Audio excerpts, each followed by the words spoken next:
नमस्कार. लक्षवेधीमध्ये आपल्या सगळ्यांचं स्वागत. मी प्रसाद काथे. महाराष्ट्र टाळेबंदीच्या दिशेने वाटचाल करतोय की काय असा सवाल प्रत्येक जनमानसाच्या मनात उपस्थित होत असताना सरकारी पातळीवर मात्र टाळेबंदीचा निर्णय घेण्याचं धाडस कुणी दाखवायचं यावरून प्रचंड गोंधळ उडालाय. मुळात धाडस दाखवायचं की नाही हा त्यामागचा खरा सवाल आहे. महाराष्ट्राच्या मुख्यमंत्रीपदी असलेल्या शिवसेनेच्या सर्वोच्च नेतृत्वाला या निर्णयाचं समर्थन करावंसं वाटतंय, तर माजी मुख्यमंत्री असलेल्या काँग्रेसच्या नेत्यांनी त्याचा विरोध केलाय. इतकंच नाही तर राज्यात मंत्रिमंडळाचं सदस्यपद असलेल्या काँग्रेसच्या काही मंत्र्यांनी खुलेआम या निर्णयाचा विरोध केलेला आहे. या सगळ्यात कळीची भूमिका आहे ती राष्ट्रवादी काँग्रेसची. राष्ट्रवादी काँग्रेसमधला एक गट जो मुख्यमंत्री धार्जिणा समजला जातो त्याला टाळेबंदी हवी आहे. मात्र दुसरा गट ज्याला आत्ताच्या घडीला टाळेबंदी करणं म्हणजे आपल्या मतदारांना अधिकाधिक अडचणीत टाकणं असं वाटतं, तो राष्ट्रवादीतला गट टाळेबंदीला खुलेआम विरोध करतो आहे. एकूणात मवियाच्या 3 पक्षांच्या 6 तऱ्हा टाळेबंदीच्या बाबत समोर येतात. या सर्व पार्श्वभूमीवर महाराष्ट्रामध्ये क्षणाक्षणाला रुग्णसंख्या वाढतीये. ही रुग्णसंख्या 40,000चा आकडा नव्या रुग्णसंख्येच्या बाबतीत दोनदा पार करून गेलेली आहे. मृत्यूचा आकडा सुद्धा वाढतोय आणि हा मृत्यूचा आकडा 250 एक दिवशी कोरोना बळी या प्रमाणात जाऊन पोहोचलाय. ताज्या घटनाक्रमामध्ये मृत्यूचे वाढलेले आकडे हे आधीच्या मृत्यूच्या आकड्यांच्या प्रमाणात कमी आहेत असं सांगायचा प्रयत्न प्रशासन करत आहे. प्रशासनाच्या माध्यमातून लसीकरणाला वेग देण्याचा प्रयत्न सुद्धा होतोय. पण इतकं सगळं होत असताना मूलभूत प्रश्न कायम आहेत आणि तो प्रश्न आहे, हातातोंडाची गाठ राज्य सरकार घालणार आहे का? राज्य सरकारच्या खांद्यावर आता टाळेबंदीची जबाबदारी आहे. पहिल्या टाळेबंदीची जबाबदारी केंद्राने आपल्या शिरावर घेतली आणि त्यानंतर सार्वजनिक आरोग्य हा विषय राज्य सरकारचा आहे याची जाणीव करून देत संपूर्ण विषय हा टप्प्याटप्प्यानं राज्य सरकारांना हस्तांतरित केला.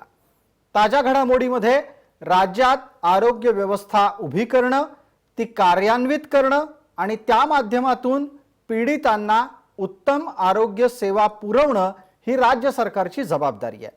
महाराष्ट्रात सर्वाधिक कोरोना रुग्ण सापडले जात असताना, महाराष्ट्र सर्वाधिक कोरोना रुग्णांच्या सापडलं गेल्यामुळे जगात 4थ्या क्रमांकावरचं राज्य बनलेलं असताना आत्ता टाळेबंदी हाच पर्याय असं वैद्यकीय क्षेत्रातले तज्ज्ञ सांगत असताना सरकार मात्र ठोस ठाम तात्काळ निर्णय घेऊ शकत नाही. कारण सरकार तिघांचं आहे. आणि म्हणूनच आमचा प्रश्न आहे, टाळेबंदीची किल्ली नक्की कुणाकडे?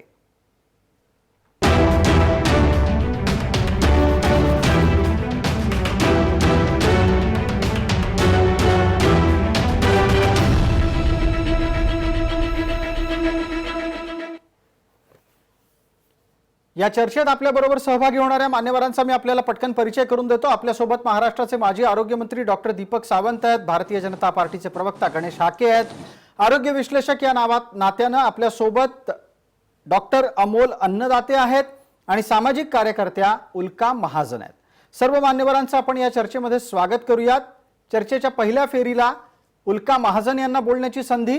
उल्काजी, आपण पहिल्या टाळेबंदीच्या वेळचे विदारक अनुभव गाठीशी ठेवलेत. आत्ताच्या काळात दुसऱ्या टाळेबंदीची भीती प्रत्येक जनमानसाला जाणवतीये. अशा वेळेला जर टाळेबंदी झाली तर सर्वात जास्त भरडलं कोण जाईल? टाळेबंदीच्या वेळेला आपण पाहिलेलं आहे की सर्वात जास्त फटका त्याचा जो बसला होता तो असंघटित क्षेत्रातल्या कामगारांना आणि जो स्थलांतरित होतो अशा कामगार वर्गाला, फेरीवाल्यांना, लघु उद्योजकांना आणि ज्यांचं रोजंदारीवर पोट आहे अशा मोठ्या घटकाला त्याचा सर्वात जास्त फटका बसला होता.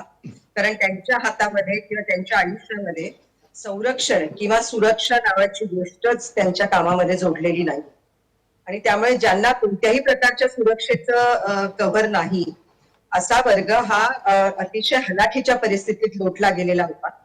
आणि त्यामुळे लॉकडाऊन आता त्यावेळेलाही ज्या घाईने हा निर्णय घेण्यात आला आणि राज्य पातळीवर आणि केंद्रीय पातळीवर देखील म्हणजे पंतप्रधानांनी देखील केवळ 4 तासांची मुदत देऊन अख्खा देश लॉकडाऊन होणार आणि आता पूर्ण देशभर कर्फ्यू लागू होणार अशी घोषणा केली आणि अजिबात सावरण्याची, नियोजन करण्याची, उपाययोजना करण्याची कोणतीही संधी न देता ज्या प्रकारे अख्ख्या देशाला लॉकडाऊनचा आणि या अभूतपूर्व आपत्तीचा सामना करावा लागला, तो अनुभव गाठीशी असताना आता नियोजन हे अधिक काळजीपूर्वक करावं लागणार आहे. गेल्या 1 वर्षाचा अनुभव आपल्याकडे जी आपण असं म्हणताय नियोजन अधिक काटेकोरपणे करायला लागणार आहे. आपल्या सोबत डॉक्टर दीपक सावंत आहेत. सावंत साहेब, आपण दुसऱ्या टाळेबंदीच्या बाबतीतली भूमिका आग्रहीपणे आणि सर्वात आधी मांडलेली आहे.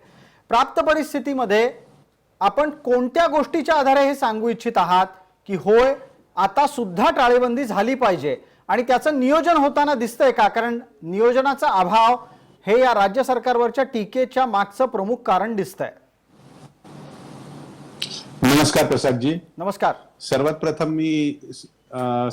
प्रथम मी सांगू इच्छितो की टाळेबंदीचा आग्रहापेक्षा पार्शल लॉकडाऊन करणं गरजेचं आहे असं मी वारंवार सांगितलेलं आहे. त्याचं कारण असं आहे की ज्या प्रमाणात केसेस वाढत आहेत, ज्या प्रमाणामध्ये बेड्स उपलब्ध होत नाहीयेत, अगदी 200-500 बेड जरी जम्बो कोविड सेंटरमध्ये वाढवले तरी देखील ते पुरे पडत नसणार. तर त्यासाठी आपल्याला एक पुढचा उपाय म्हणून, पुढचा सावधगिरीचा उपाय म्हणून आपल्याला पार्शल लॉकडाऊन तरी करायला पाहिजे की ज्या योगे लोक एकमेकांना संसर्ग देणार नाहीत. आणि हा कम्युनिटी स्प्रेडचा आता प्रकार खूप मोठ्या प्रमाणावरती झालेला आहे आणि कम्युनिटी स्प्रेड आहेच आपण किती काही म्हटलं तरी. आणि त्यामुळे ज्यावेळी आपण बाहेर पडतो, बाजारात जातो किंवा फेरीवाल्यांकडे जातो किंवा बसमध्ये, लोकलमध्ये, ह्या सर्व ठिकाणी आपल्याला संसर्गाला सामोरं जायला पडेल. आज सकाळपासून मी स्वतः सांगतो, मी स्वतः 10 पेशंट ऍडमिट केले आणि असं प्रत्येक ठिकाणी होते. त्यामुळे हे दीपक सावंतजी तुटली पाहिजे असं पण दीपक सावंतजी, आपण एका बाजूला हे मान्य करता की रुग्ण प्रसार वाढतोय, दुसऱ्या बाजूला सामाजिक कार्यकर्ते सांगतायत नियोजन करा आणि हा नियोजनाचा अभावच प्रामुख्याने डोळ्यासमोर येतोय. आपल्यासोबत गणेश हाके आहेत. गणेश हाकेजी, या नियोजनाच्या अभावाचा मुद्दा तुमच्या लेखी किती गंभीर आहे आणि तो जर समजा दुर्लक्षिला गेला आणि टाळेबंदीच्या निर्णयाचं पाऊल उचललं गेलं तर काय किंमत मोजावी लागू शकते? नाही प्रसादजी, डॉक्टर साहेब ज्या पद्धतीनं म्हणजे खरं म्हणजे डॉक्टर साहेबांसारखा या आरोग्य क्षेत्रातला तज्ज्ञ माणूस खरं म्हणजे सरकारमध्ये आज नाही आहे, त्याचं दुःख आहे खरं म्हणजे. पण बाहेरून काय असेना डॉक्टर दीपक सावंत खरं म्हणजे सरकारला सल्ला देण्याचं काम करतायत आणि तरीही मला असं वाटतं की त्यांचा सल्ला सुद्धा कोणी ऐकत नाहीये. कारण परिस्थिती अशी आहे, तुम्हाला मी सांगतो की ज्या पद्धतीनं महाराष्ट्रामध्ये प्रचंड म्हणजे ज्या प्रमाणामध्ये, ज्या गतीनं कोरोना रुग्णांची संख्या मोठ्या प्रमाणात वाढते आहे, देशातल्या 80% रुग्ण आज महाराष्ट्रात आहेत. मला असं वाटतं की हे आपलं या सरकारचं फेल्युअर आहे. कुठल्याही पद्धतीचं नियोजन आपण फक्त कागदावरती सांगतो आहे की फार अशा पद्धतीचं नियोजन केलंय, इतके कोविड सेंटर केलेत, पण आज परिस्थिती आहे, मी आज लातूरमध्ये आहे, लातूरमध्ये त्या रुग्णांना घेऊन गेलं जातं, तिथं दुसरं टाकलं जातं, त्याला ऑक्सिजन कमी आहे, त्याला पाहायला तपासायला कोणी नसतं, त्याला सकाळला कोणी चहा देत नाही, कोणी नाश्ता देत नाही, कोणी जेवण देत नाही. इतक्या पद्धतीची खरं म्हणजे दुरावस्था त्या रुग्णांची आज परिस्थिती अशी आहे. आणि अशा परिस्थितीमध्ये सुद्धा खरं म्हणजे हे सरकारचं फेल्युअर आहे. सरकार या पद्धतीनं, ज्या पद्धतीनं या महाराष्ट्रामध्ये रुग्णांच्या वरती किंवा कोरोनावरती प्रतिबंध करण्यासाठी खरं म्हणजे काम करायला पाहिजे, ज्या पद्धतीने करायला पाहिजे, सरकार म्हणून करायला पाहिजे आणि एकजुटीने काम करायला पाहिजे, असं या सरकारमध्ये दिसत नाही. मुख्यमंत्री ज्या पद्धतीनं खरं म्हणजे असं वाटलं होतं की 15 दिवसापूर्वीची जर आपण जर मुख्यमंत्र्यांची जर विधानं जर बघितली तर महाराष्ट्रामध्ये लॉकडाऊन म्हणजे ते आता जाहीर कधी करतील, आता करतील की तासा 2 तासांनी करतील, अशी परिस्थिती निर्माण होती. पण त्यांच्या याच संदर्भात गणेश हाके आपल्या पक्षाचे खासदार म्हणतात, नारायण राणे म्हणतात, जनतेला धमकावू नका, जनतेच्या हातातोंडाचा प्रश्न कसा सुटेल याचं उत्तर आधी शोधा. आणि हे केवळ नारायण राणेंनी नाही सांगितलेलं. दीपक सावंत, आपल्याला कदाचित माहित असेल, काँग्रेसमधून सुद्धा टाळेबंदीच्या विरोधातला सूर येतोय. पृथ्वीराज चव्हाण म्हणाले आहेत आधी लोकांच्या खात्यात पैसे घाला मग टाळेबंदी करा. दीपक सावंतजी. हो, पृथ्वीराज चव्हाण साहेब असं म्हणाले, ही गोष्ट मी मानतो.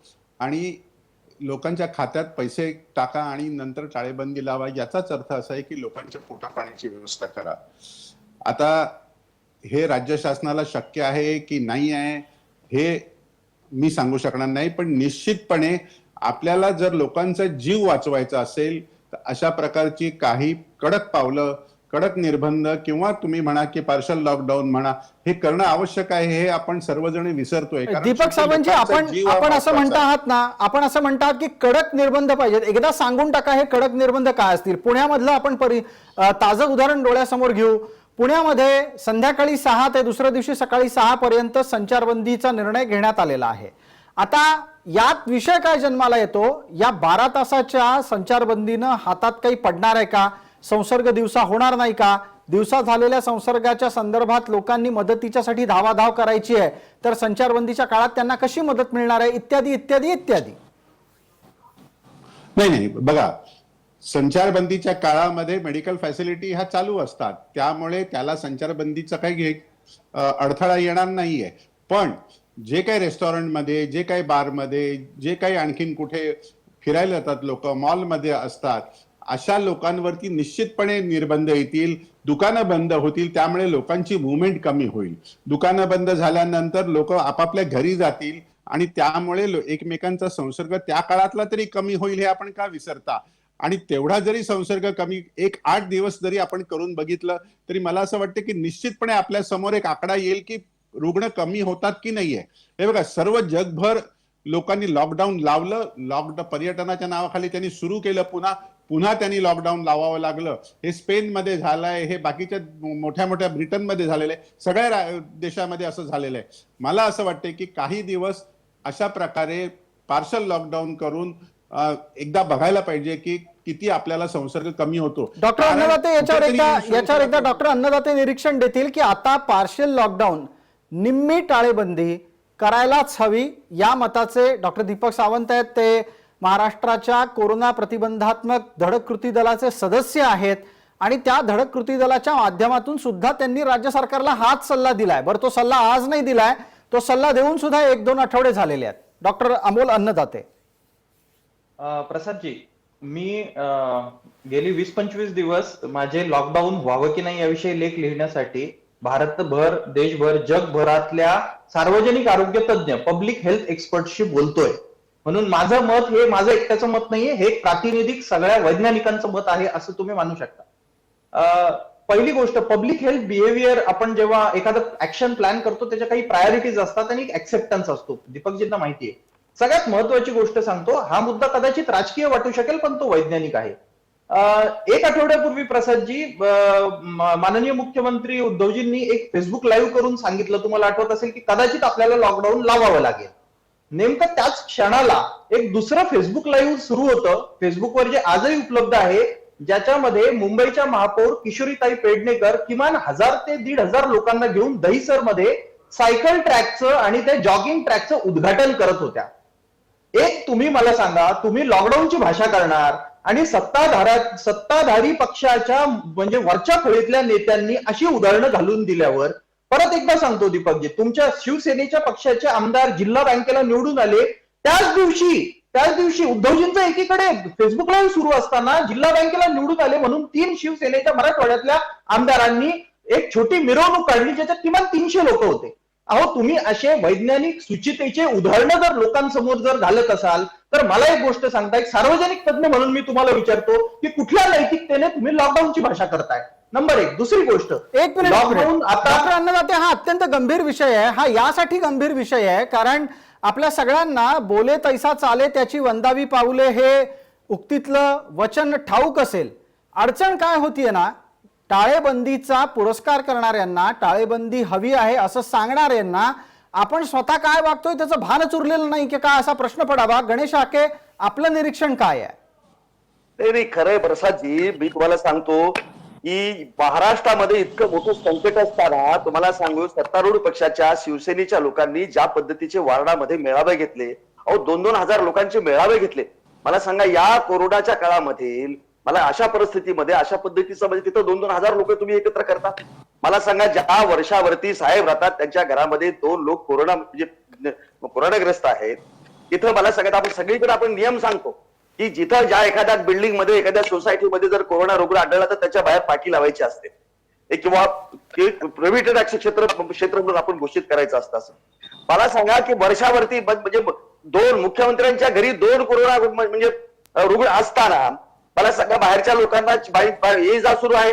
आमिर खानला बोलवलं, आमिर खानला तो बेटा ती आपलं खरं म्हणजे भेटीसाठी बोलवलं, ती कोरोनाची भेट देऊन त्यांना परत पाठवलं. म्हणजे माझं म्हणणं असं आहे की त्या आता खरं म्हणजे ज्या पद्धतीचं नियंत्रण फक्त लॉकडाऊन केल्यानंतर सुद्धा मला सांगतो आज ज्या पद्धतीची एक काळजी घ्यायला पाहिजेत सरकार म्हणून, ज्या पद्धतीच्या काही व्यवस्था लावायला पाहिजेत त्या लागल्या जात नाहीत.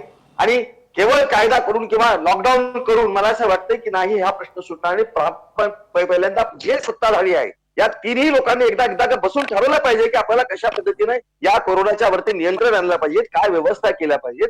डॉक्टर म्हणतात तसं पार्शली लॉकडाऊन करायचं आहे तर पार्शल, पण मला सांगता की मुख्यमंत्र्यांची इच्छा लॉकडाऊन करावं अशी असं असेल तर मला सांगतो ते नवाब मलिक सांगतात की लॉकडाऊन केलं जाणार नाही.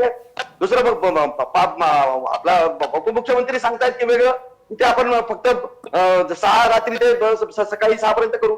म्हणजे वेगवेगळ्या गणेश हाकेजी, एक मिनिट. या विसंवादामुळे जनतेमध्ये संभ्रम आहे हा कुठेही लपलेला नाही. टाळेबंदीची किल्ली कुणाकडे आहे नक्की हा प्रश्न आपण त्यामुळेच उपस्थित करतोय. उल्का महाजन आपल्या सोबत आहेत. मी डॉक्टर अन्नदातेंना संधी देईनच. तत्पूर्वी दीपक सावंत यांना हेच सांगायचंय की या सगळ्या प्रश्नावर आपल्यालाच उत्तर द्यायचं आहे. आधी एकदा उल्का महाजन यांच्याकडून ऐकून घेऊ.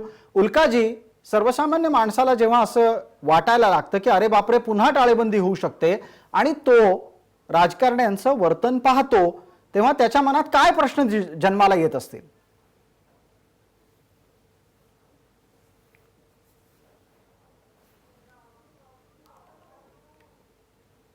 उल्काजी, आपला आवाज पोहोचत नाहीये. एकदा मी विनंती करतो उल्काजी, आपण परत आपली भूमिका मांडा. आपला आवाज पोहोचत नाहीये. तुमच्याकडून माईक कदाचित म्यूट झालाय असं वाटतंय.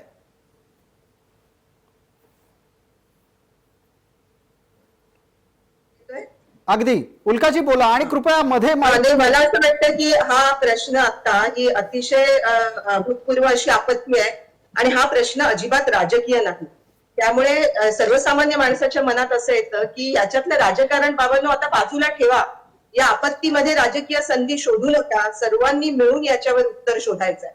आणि ते उत्तर जर शोधायचं असेल तर आधी आरोग्य व्यवस्था मजबूत करा. मास्क, फिजिकल डिस्टन्सिंग अत्यंत सक्तीचं करायला हवं. हेल्पलाईनचं जाळं मजबूत करायला हवं.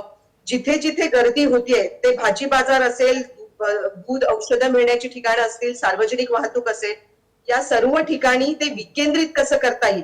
म्हणजे शहरांमध्ये आणि छोट्या शहरांमध्ये देखील या कॉर्पोरेशन किंवा नगरपालिका किंवा जिल्हा परिषदा हे आपापल्या ठिकाणी नियोजन करू शकतात. आणि त्याचं थोडं डिसेंट्रलाइज नियोजन होण्याची आवश्यकता आहे की गर्दीच्या जागा जिथे आहेत त्या अधिक डिसेंट्रलाइज कशा करता येतील. हॉटेल्स, रेस्टॉरंटमध्ये संख्येची मर्यादा कशी आणता येईल. मॉल्समध्ये टेस्टिंग किंवा होलसेल बाजार जिथे असेल तिथे कठोर निर्बंध घालावे लागतील. सेलिब्रेशन्स जरा पुढेच ढकलली पाहिजेत, सर्व प्रकारची सेलिब्रेशन्स. आणि ते सर्वसामान्य जनतेला त्याचं आवाहन केलं पाहिजे की लग्न, पार्टी, वाढदिवस, राजकीय पक्षांच्या मोठ्या बैठका आणि संमेलनं हे सगळंच आता पुढे ढकलण्याची गरज आहे. आणि त्यामुळे या सगळ्या परिस्थितीला साकल्याने आणि थोडं संयमाने सामोरं जाण्याची आवश्यकता आहे. सामान्य जनतेला तेव्हाच विश्वास वाटेल जेव्हा सर्वपक्षीय राजकीय नेते आपली भांडणं बाजूला टाकून या परिस्थितीचं नियोजन करायला खुल्या दिलाने पुढे येतील. याच्यावर एक पटकन दीपक सावंत यांची प्रतिक्रिया घ्यायची आहे. उल्काताई, आपल्याला त्यासाठी थांबवतोय. दीपक सावंत आपण बोलणार आहात. मी परत एकदा त्या मगाच्या चुक्तीचा उल्लेख करतो. बोले तैसा चाले त्याची वंदावी पाऊले. तुम्ही जे बोलताय ते तुमच्या कृतीतून दिसलं पाहिजे. तुम्ही एका बाजूला जनतेला सांगता, प्रशासनाला सांगता प्रसंगी टाळेबंदीसाठी तयार राहा, कठोर निर्बंधांसाठी तयार राहा, आणि भूमिपूजन करायची वेळ आली की ही गर्दी असते तिथे, एकमेकांना खेटून लोक उभे असतात. या सगळ्या गोष्टींमुळे तुम्ही जे बोलणार आहात त्यातलं वजन कमी होतं. याची जाणीव प्रशासकीय प्रमुखांना आहे का? सावंत साहेब, आपलं म्हणणं ऐकायचं आहे.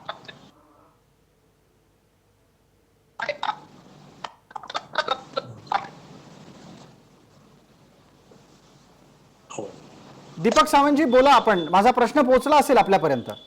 हॅलो हॅलो, येतो आवाज? जी बिलकुल येतोय, बोला. हा पुन्हा एकदा विचार. मी आपल्याला हेच विचारलं की जिथे गर्दी हॅलो. करायची गरज नाही, गर्दी टाळली पाहिजे असे आग्रह केले जात आहेत, तिथेच गर्दी होताना दिसतीये. नुकतंच झालेलं ठाकरे स्मारकाचं भूमिपूजन एक उत्तम उदाहरण आहे त्याचं.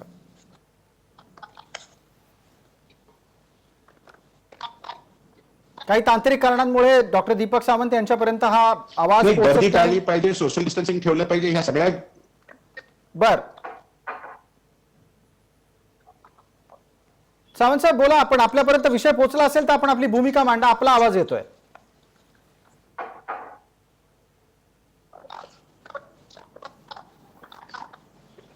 मला आवाज पोहोचतो आपल्यापर्यंत? अगदी अगदी.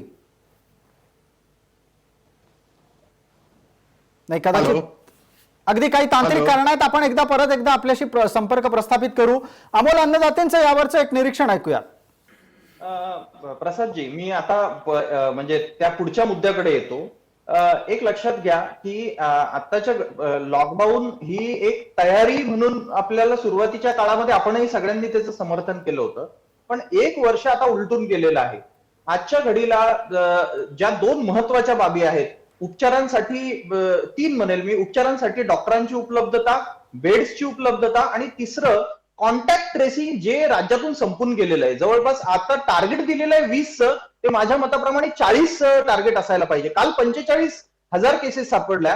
पुढचा मुद्दा, आजच्या घडीला प्रसादजी राज्यामध्ये केवळ 60,349 ऑक्सिजनचे बेड आहेत आणि बेड्सची इतका तुटवडा आहे. तर लॉकडाऊनच्या ऐवजी आपण याला का नाही प्रायोरिटी देत? मी तुम्हाला 30 सेकंदात नागपूरची आकडेवारी सांगतो. नागपूरमध्ये आजच्या घडीला 19,956 साधे बेड, 4,250 ऑक्सिजनचे बेड आणि 180 आयसीयूचे बेड आत्ताच्या घडीला गरजेचे आहेत. हे आपण का नाही उभारू शकत?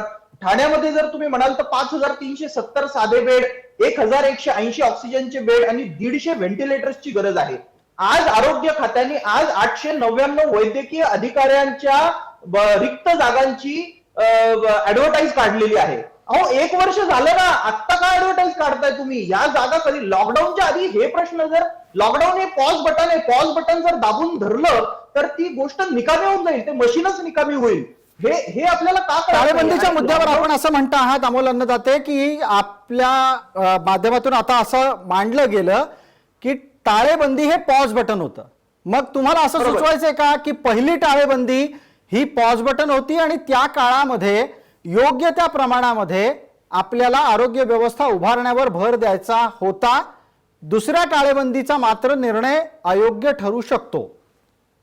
नक्कीच मी याच मताचा आहे. आणि एक इंग्लिश म्हण आहे की when you are saying yes to less important thing, you are saying no to more important things. मी जे पहिले 3 मुद्दे सांगितले की डॉक्टरांची उपलब्धता, टेस्टिंग, ट्रेसिंग, कॉन्टॅक्ट ट्रेसिंग जे पूर्ण संपलेलं आहे आज, आणि बेड्सची उपलब्धता जी मी आकडेवारी सांगितली ती भरल्यानंतर जर परिस्थिती असेल तर आपण कदाचित टाळेबंदीचा उपाय करू. आणि मी सांगितल्याप्रमाणे पब्लिक हेल्थमध्ये आता उपचार करत असताना त्या उपचाराने जर तो माणूस मरणार असेल तर तो उपचार आपण करत नाही, रिस्क बेनिफिट बघावा लागतो. आज मी ग्रामीण भागात सांगतो, लोकांच्या खिशामध्ये पैसेच नाही. काल लॅन्सेटमध्ये एक रिपोर्ट पब्लिश झालाय प्रसादजी की टाळेबंदीच्या काळामध्ये भारत आणि मेक्सिको या 2 देशांचा त्यांनी अभ्यास केला. टाळेबंदीच्या काळामध्ये गर्भवती महिलांचे मरण्याचं प्रमाण हे 10 पट वाढलेलं आहे मागच्या टाळेबंदीतच. तर या टाळेबंदीत काय होईल? आता तर लोक पूर्ण खचलेले आहेत, 1 वर्ष प्रहार झालेला आहे.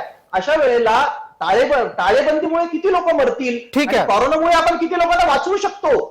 हा मुद्दा आपण वारंवार चर्चेत ऐकतो. कोरोनामुळे मरायचं का भुकेनं मरायचं, याच संदर्भातलं उत्तर घेऊयात. वेळेची मर्यादा आहे आपल्याला. डॉक्टर दीपक सावंत, माझा आवाज आता आपल्यापर्यंत पोहोचतोय का? मगाशी आपण बऱ्याचदा आपल्यापर्यंत पोहोचण्याचा प्रयत्न केला. अजूनही काही तांत्रिक कारणांमुळे डॉक्टर दीपक सावंत जोडले गेलेले नाहीयेत. उल्का महाजन यांच्याकडून एक अनुभव ऐकूयात.